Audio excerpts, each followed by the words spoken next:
राम राम जी। आप देख रहे हैं टुडे हरियाणा यूट्यूब चैनल। जो भी साथी चैनल पर पहली बार आए हैं वो चैनल को सब्सक्राइब कर लीजिए।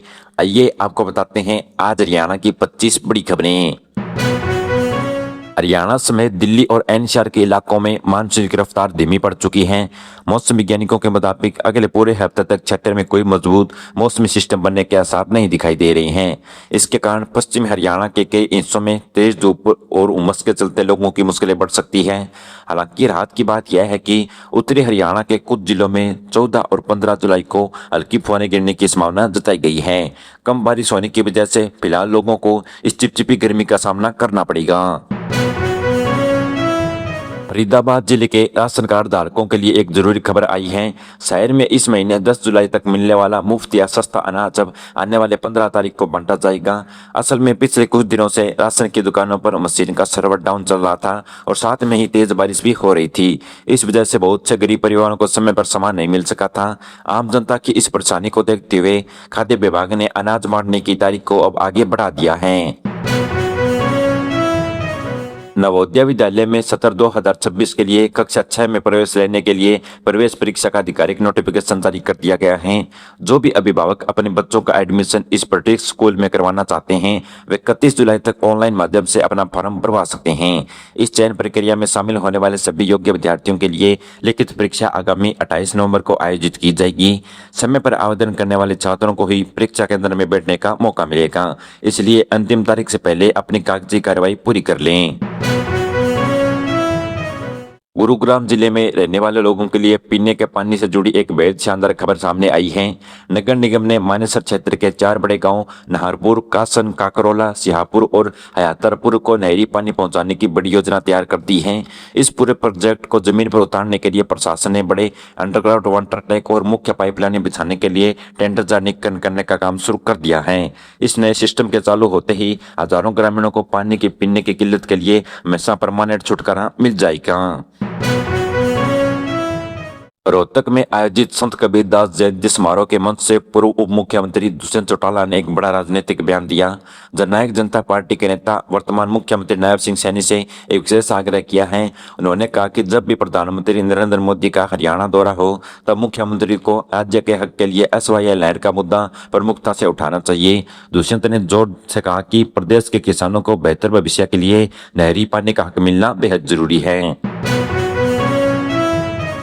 कुरुक्षेत्र के साहबाबाद इलाके में पिछले कई दिनों से उफान चल रही मारकंडा नदी का पानी अब तेजी से उतरने लगा है। जलस्तर में आए इस भारी कमी के कारण रविवार को बाढ़ प्रभावित गांवों को निवासियों की चैन की सांस ली है।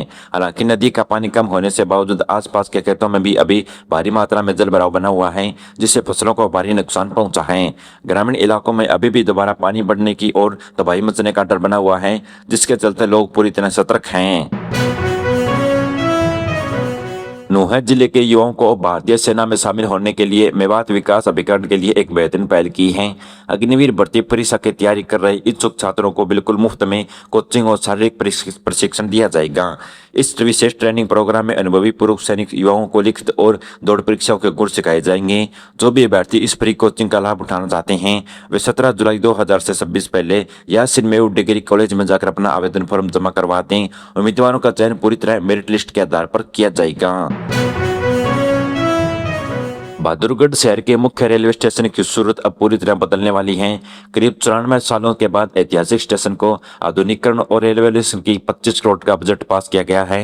रेलवे अधिकारियों के अनुसार नए स्टेशन भवन के निर्माण का यह काम आने वाले 1 महीने के भीतर पूरा कर लिया जाएगा। इस नए परिसर यात्रियों के लिए एक बड़ा फुट ओवर ब्रिज और लिफ्ट जैसी तमाम वर्ल्ड क्लास सुविधाएं जोड़ी जाएगी, जिससे यात्रियों को सफर बेहद सुगम और आरामदायक हो जाएगा। हरियाणा कर्मचारी चयन आयोग के पूर्व चेयरमैन भोपाल सिंह खत्री को राज्य सरकार ने एक और महत्वपूर्ण जिम्मेदारी सौंपी है। मुख्यमंत्री नायब सिंह सैनी के निर्देश पर उन्होंने CM ऑफिस का विशेष शिकायत निवारण अधिकारी नियुक्त किया गया है। इस बड़े पद पर तैनाती के बाद अब खत्री सीधे तौर पर आम जनता की समस्याओं और सरकारी महकमों से जुड़ी शिकायतों को सुनेंगे और उनका तुरंत निपटारा करवाएंगे। सरकार के इस फैसले से आम लोगों के प्रशासनिक काम पहले से कहीं ज्यादा तेज हो जाएंगे। बहादुरगढ़ शहर में मानसून की पहली दस्तक के साथ ही नगर परिषद के दावों की सरेआम पोल खुल चुकी है। प्रशासन द्वारा समय रहते सीवर लाइनों और बड़े नालों की सफाई न कराए जाने के कारण पहली बारिश में ही सड़कों पर गंदा पानी जमा हो चुका है। टेंडर प्रक्रिया लटकने की वजह से शहर के करीब 11 किलोमीटर लंबी मुख्य सीवर लाइनों की गाद समय पर साफ नहीं हो सकी थी। इस भारी जलभराव की गंदगी के कारण स्थानीय दुकानदारों और राहगीरों को आने जाने में भारी दिक्कतों का सामना करना पड़ रहा है। फरीदाबाद गुरुग्राम सोहाना रोड पर बने टोल प्लाजा की तय सीमा में पूरी हो चुकी है। इसके बावजूद भी वहां गुजरने वाले वाहनों से हर दिन 30 लाख रुपए का टैक्स वसूला जा रहा है। इस गैर कानूनी वसूली से रोजाना लाखों वाहन चालक बेहद परेशान हैं। लोगों का कहना है कि समय पूरा होने के बाद इस टोल को तुरंत हटा देना चाहिए। वहीं दूसरी तरफ सरकार बकाया पैसों के भुगतान का पहला वाला देकर इस वसूली को सही ठहरा रही है। इस खींचतान का सीधा नुकसान आम जनता की जेब पर पड़ रहा है। प्रधानमंत्री नरेंद्र मोदी आगामी 17 जुलाई को नारनौल के कोरियावास में बने एक मेडिकल कॉलेज का उद्घाटन करने जा रहे हैं। इस भव्य कार्यक्रम को सफल बनाने के लिए भारतीय जनता पार्टी के बड़े नेताओं ने अपनी पूरी ताकत झोंक दी है। इस अस्पताल और कॉलेज को शुरू होने से पूरे इलाके के लोगों को इलाज के लिए बेहद दूर नहीं जाना पड़ेगा। भाजपा कार्यकर्ताओं ने इस कार्यक्रम में ज्यादा से ज्यादा भीड़ जुटाने के लिए गाँव में जाकर लगातार जनसंपर्क अभियान चला रहे हैं। हरियाणा सरकार ने शिक्षा व्यवस्था को बेहतर बनाने के लिए एक बड़ा फैसला लिया है। प्रदेश के 1500 क्लस्टर स्कूलों में अब वाइस प्रिंसिपल यानी उप प्रधानाचार्य के नए पद बनाए जाएंगे। इसके लिए एक ही महिला शिक्षक पदों की सुविधा के लिए चाइल्ड केयर लीव का एक नया ऑनलाइन पोर्टल भी शुरू किया जाएगा। इस नई व्यवस्था से जहां स्कूलों का कामकाज सुधरेगा, वहीं शिक्षकों के प्रमोशन तबादलों से जुड़े पुराने लटके हुए मामलों का भी जल्द निपटारा हो सकेगा। हरियाणा शिक्षा विभाग ने कड़ा रुख अपनाते हुए राज्य के 1100 से अधिक प्राइवेट स्कूलों को ब्लैक लिस्ट कर दिया है। इन सभी स्कूलों में नए बच्चों के एडमिशन लेकर पूरी तरह रोक लगा दी गई है।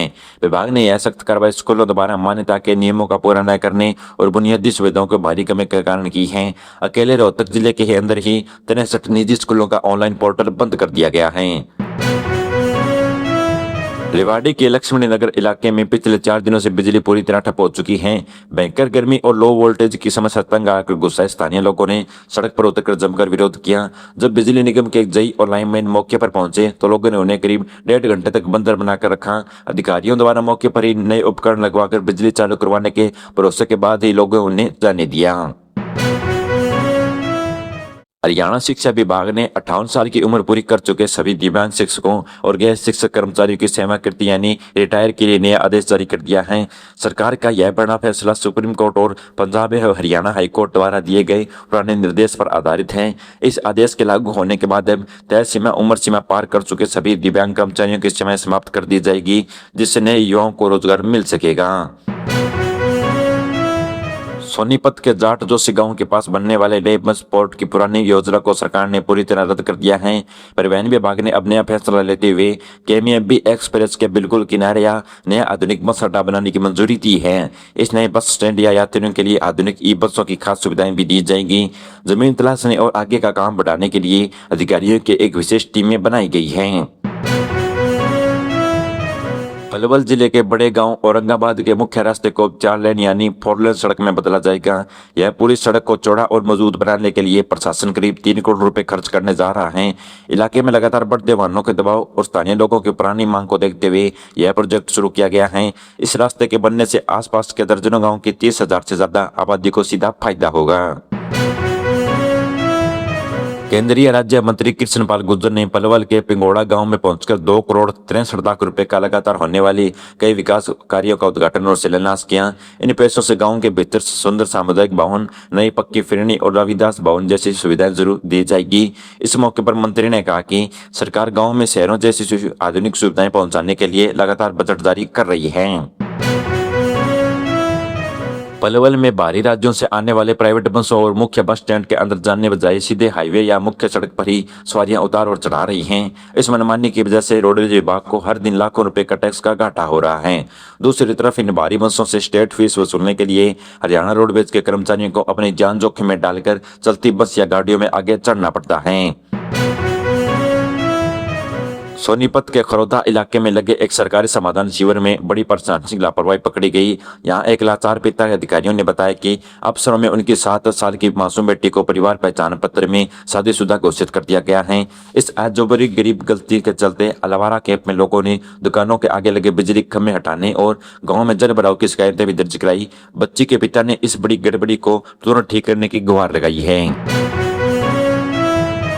हरियाणा में चल रहे विशेष मतदाता पहचान पत्र सुधार अभियान में नारदौल विधानसभा ने बाजी मार ली है। इस पूरे इलाके में नियुक्त किए गए 52 बीएलओ ने अपनी मुस्तैदी दिखाते हुए तय सीमा से पहले ही अपने सारा काम निपटा दिया है। सरकारी रिकॉर्ड के मुताबिक नए वोटरों के काम जोड़ने और पुराने डेटा को दुरुस्त करने में मामले में यह क्षेत्र सबसे ऊपर रहा है। प्रशासन ने बेहतर काम करने वाले इन कर्मचारियों की भी तारीफ की है। फतेहाबाद शहर में आयोजित जनता की समस्याओं को सुनने वाली एक बड़ी बैठक में मंत्री कृष्ण कुमार बेदी ने सख्त तेवर दिखाए हैं। प्रॉपर्टी आईडी और बिजली विभाग में चल रही भारी धांधली और संज्ञान लेते हुए मंत्री ने सिंचाई विभाग के बड़े अफसरों को कारण बताओ नोटिस थमा दिया है। इसके साथ ही काम में ढिलाई बरतने वाले एसडीओ को सस्पेंड करने की सिफारिश भी कर दी है। बैठक में अधिकारियों को चेतावनी दी है कि जनता को परेशान करने वाले लोगों को बिल्कुल भी बख्शा नहीं जाएगा। मेरे द्वारा बताई खबरें आपको कैसी लगी कमेंट बॉक्स में जरूर बताइएगा। चैनल को सब्सक्राइब कर लीजिए। धन्यवाद।